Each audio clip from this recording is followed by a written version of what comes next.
Taon-taon, libo-libong Pilipino ang nalilinlang, mga babae at batang naluloko at nabebenta sa mga dayuhan at kapwa Pilipinong hayop at mapanlinlang.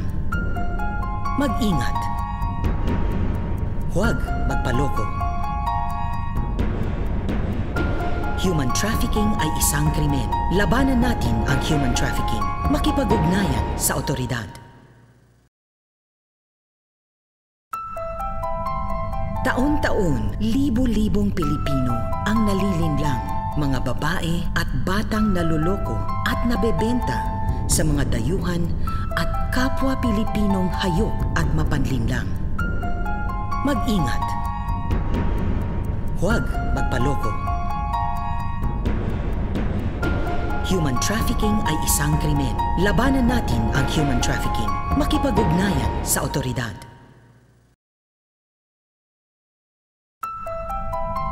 Taon-taon, libo-libong Pilipino ang nalilinlang, mga babae at batang naluloko at nabebenta sa mga dayuhan at kapwa Pilipinong hayop at mapanlinlang.